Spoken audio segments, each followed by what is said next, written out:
ये दरअसल क्या, हाँ ठीक है सुलेमान, आरके सिंह, ये क्या बात थोड़ी सी अब आउट ऑफ दी लीक हो जाती है क्या कि भाई 8 मई को बाकायदा ये रिपोर्ट पहुंचा दी गई पीएमओ और राष्ट्रपति के दफ्तर में, उसके बावजूद अगर उपराष्ट्रपति जगदीप धनखड़ बयान दे, फिर ये कहीं खटकता है क्या? इतने अनजान तो नहीं होंगे उपराष्ट्रपति जगदीप धनखड़ कि भाई ये रिपोर्ट पहुंची हुई है, आप इस पर इंपीचमेंट चलाएं, एफआईआर लॉन्च कराएं, सीबीआई को इंक्वायरी दें, कुछ भी करें। गरिमा, थैंक यू वेरी मच। मैं एक चीज आपको बता रही हूँ, बहुत सर की आवाज जरा बढ़ाई। हाँ, हमारी आवाज आ रही है अभी? Audible sir, hello, audible audible, hello, आ रही है आपकी आवाज आरके सिंह। मुझे कुछ तकलीफ हो रही है, मैं 1 मिनट में फिर से कनेक्ट करता हूँ। हाँ, आप बताइए, मैं आपके पास आ जाता हूँ।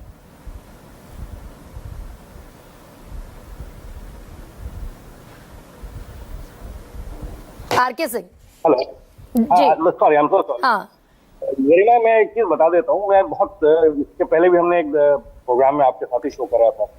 जस्टिस यशवंत वर्मा के नाम पे या उनकी आड़ में जुडिशरी को एक जेटेड लवर की तरह स्टॉक किया जा रहा है। फिर से दोहराइए ये टर्म जरा आरके सिंह, क्या कह रहे हैं आप, कौन से जस्टिस यशवंत वर्मा के आड़ में हाँ। जुडिशरी को एक जेटेड लवर की तरह स्टॉकिंग की जा रही है। ओके, जेटेड लवर जैसे स्टॉक करता है। हाँ, और इंस्टीट्यूशनल इंटीग्रिटी की जहां तक बात होती है, ये जजेस जो इन हाउस प्रोसीडिंग है वो जस्टिस वर्मा के लिए तो नहीं बनी थी सर, ये तो एक प्रक्रिया है। और जो भी एविडेंसेस लाए गए थे उसको चीफ जस्टिस ने पब्लिक डोमेन में डाल दिया। उसके बाद सरकार को कह दिया कि आप इनको इम्पीच कर दीजिए। सरकार को किसने रोका है? स्पेशल सेशन आप बुलाइए पार्लियामेंट का। मतलब मैं सही कह रही हूँ ना आरके सिंह, मैं गलत फैक्ट तो नहीं दे रही ना लोगों को? बिल्कुल बिल्कुल यही फैक्ट है। हाँ। सरकार को किसने रोका है?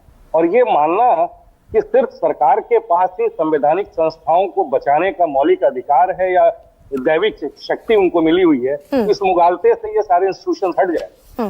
जितनी जिम्मेवारी सरकार की उतनी कॉन्स्टिट्यूशनल ऑथोरिटीज की भी है। तो हमेशा ये कह देना कि नहीं हम प्रतिबद्ध हैं संविधान के प्रति, अगर आप संविधान के प्रति प्रतिबद्ध हैं तो क्या जुडिशरी के लोग संविधान के प्रति प्रतिबद्ध नहीं है?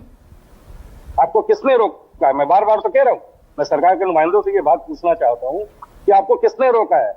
आप इम्पीचमेंट प्रोसीडिंग्स उनकी स्टार्ट कर दीजिए, स्पेशल सेशन बुलाइए और कर दीजिए, कोई प्रॉब्लम नहीं है। अब रहेगी जस्टिस यशवंत वर्मा की बात। मैं पहले भी आपके समय एक बात कि जो सेट ऑफ एविडेंसेस हैं जो पब्लिक डोमेन में, हमारे आपके पास वही एविडेंसेस है जो पब्लिक डोमेन में है। सर्टेनली हमारे पास या जितने भी पैनल में लोग बैठे हुए हैं उनके पास कोई डिस्क्रीट या सीक्रेट इंफॉर्मेशन या एविडेंस तो है नहीं। उस सेट ऑफ एविडेंस में I am living to the lawyers in the panel, उस सेट ऑफ एविडेंस में एक नॉर्मल आदमी को प्रोसिक्यूट किया जा सकता है? नहीं किया जा सकता। अब रहेगी तीसरी बात, जो तीसरी मोस्ट इंपॉर्टेंट बात है कि जब भी हम ये बात कहते हैं कि हमारे वाइस प्रेसिडेंट हैं, इसमें कोई दो राय नहीं है, बड़े वकील थे, हमने उनके साथ काम भी करा है, 1-2 मैटर्स में हमने उनको ब्रीफ भी करा है सुप्रीम कोर्ट में जब वो प्रैक्टिस किया करते थे। लेकिन जो टोन और टेनर में और जिस ड्रामेटिक वे में और थिएट्रिकल वे में ये चीजों को पोर्ट्रे करते हैं, ऐसे लगता है कि the last word of wisdom invest with him only. That is not a fact. That is not a fact. You must understand one thing, that he has been first and foremost a product of the institution which has made him, and he is one of the part of the government. इनके पास ये सारी शक्तियां हैं। अगर 142 से इनको problem है, मैं समझ सकता हूँ इनको प्रॉब्लम सरकारों को कहाँ से है। सरकारों को प्रॉब्लम आर्टिकल 142 से है और आर्टिकल 142 रहेगा। सुप्रीम कोर्ट का इकबाल रहेगा इस मुल्क में, आर्टिकल 142 भी रहेगा। 142 के तहत अगर चंडीगढ़ मेयर इलेक्शन की खामी, जिस तरीके से प्रिजाइडिंग ऑफिसर अनिल मसीह, मात्र 36 वोट गिने जाने थे, अनिल मसीह प्रिजाइडिंग ऑफिसर 8 वोट को डिफेस करते दिखे कैमरा के सामने। सुप्रीम कोर्ट अगर 142 का इस्तेमाल नहीं करता तो वो इलेक्शन इनवैलिड घोषित नहीं होता। सुप्रीम कोर्ट ने 142 के तहत ही बताया कि लोकतंत्र की हत्या हुई चंडीगढ़ मेयर इलेक्शन में। गवर्नर के रूप में करना हो या इस मुल्क में बहुत सारे ऐसे मौके आए हैं जब आर्टिकल 142 जो है वो एक इस्तेमाल किया गया है to protect the constitution. Supreme court is not committed to protect the government, supreme court is committed to protect the constitution and protect the nation. जी। तो आरके सिंह, मैं फिर ये इस सवाल पर आऊंगी कि हम सब बड़ा सम्मान भी करते हैं उपराष्ट्रपति जगदीप धनखड़ का, why repeatedly he is doing so?